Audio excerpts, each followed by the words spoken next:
Kesadaran akan kematian dalam kepercayaan di Cina terkait dengan ketakutan naluriah dan kerinduan akan kematian itu sendiri.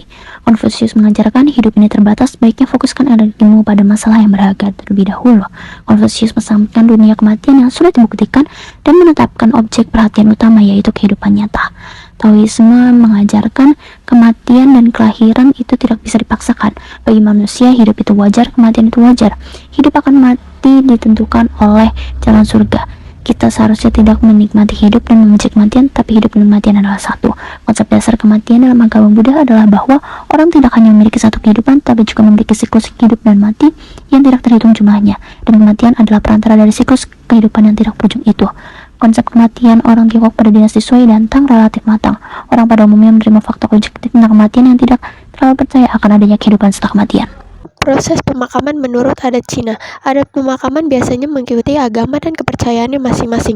Dan sebelum pemakaman, ada hal yang harus mereka lakukan adalah sebagai berikut. Upacara pemakaman yang pertama adalah upacara cipok. Cipok berasal dari bahasa Hokkien, cip, artinya masuk, dan pok artinya peti. Jadi cipok diartikan sebagai masukkan jenazah ke dalam peti mati. Yang kedua, upacara maisong. Kata maisong diambil dari dialek Hokkien. Secara etimologi, mai adalah pintu dan song adalah duka. Jadi maisong diartikan sebagai pintu duka, yaitu upacara malam pemberangkatan jenazah. Upacara sangcong. Istilah sangcong berasal dari bahasa Hokkien yang berarti mengantar dan cong berarti mengubur. Sangcong adalah upacara mengantar jenazah ke tempat pemakaman. Sangcong dilakukan pada hari ketika jenazah akan diberangkatkan ke rumah duka. Setiap tamu sebelum duduk dipersilakan untuk memberikan penghormatan kepada yang meninggal dunia terlebih dahulu. Upacara Cipkong. Cipkong diambil dari dialek Hokkien. Cip artinya masuk dan kong artinya lubang. Cipkong juga diartikan sebagai upacara pemakaman. Keluarga dan kerabat mengantar jenazah ke tempat pemakaman. Yang terakhir ada ngokok. Ngokok berasal dari bahasa Hokkien. Ngok artinya 5 dan kok artinya biji-bijian. Biji-bijian ini terdiri dari gabah, kedelai kuning, kacang hijau, kacang merah, dan kedelai hitam. Setelah selesai membaca doa, pemuka agama menaburkan biji-bijian di sekeliling lubang kubur.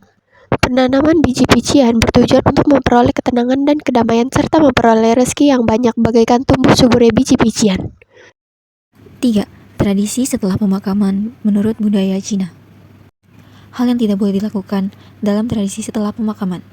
Anak-anak dan sanak saudara yang ditinggalkan tidak boleh melakukan kunjungan ke rumah orang lain, mengadakan acara bahagia ataupun mengikuti acara bahagia orang lain, tidak bertengkar atau menimbulkan situasi yang tidak nyaman, menggunting rambut, tidak boleh mengenakan atau memasang unsur merah. Selanjutnya, sembahyang Zuoqi. Pada hari ke-7 setelah kematian, keluarga di pagi-pagi buta akan melakukan sembahyang Zuoqi dan menangis untuk menghormati arwah dan memberikan bekal perjalanan. Selain itu, untuk memberitahu dulu bahwa anak dan sanak saudara yang ditinggalkan di dunia sudah lebih dulu mengetahui masalah ini. Selanjutnya, Ren Sehou de Qi Ji Se Shi Jiu Tian, 49 hari setelah kematian. Arci, Gui Guan, arwah akan meninggalkan dunia dan menuju dunia jiwa orang mati. Sanci, Ji Ming Guan, kembali ke dunia untuk melihat kerabatnya. Seci, Gou Guan, anjing yang lapar akan menghalangi jalan arwah. Uci, Gui Men Guan, arwah akan memasuki gerbang dunia bawah. Liu Qi, Wang Xiang Guan, para arwah melihat kerabat mereka yang masih hidup. Selanjutnya ialah Chengbeng. Chengbeng merupakan tradisi ziarah kubur ke makam leluhur sebagai bentuk penghormatan terhadap para leluhur. Selanjutnya yaitu ada barang-barang perlengkapan Chengbeng. Yang pertama ada dupa, tempat dupa, dan lilin. Kedua ada kertas 5 warna atau kosek chua. Yang ketiga ada makanan, minuman, dan buah-buahan. Yang keempat ada uang akhirat, kim chua atau kertas emas, dan kin chua atau kertas perak. Yang kelima ada barang-barang persembahan. Berikut barang-barang contoh persembahannya. Yang pertama itu ada dupa, tempat dupa, lilin. Yang kedua ada kertas 5 warna. Yang ketiga makanan, buah-buahan, dan minuman. Yang keempat kertas akhirat. Yang kelima barang-barang persembahan. Sekian penjelasan tentang kematian dari kelompok 2. Kurang lebihnya kami mohon maaf. Wassalamualaikum warahmatullahi wabarakatuh.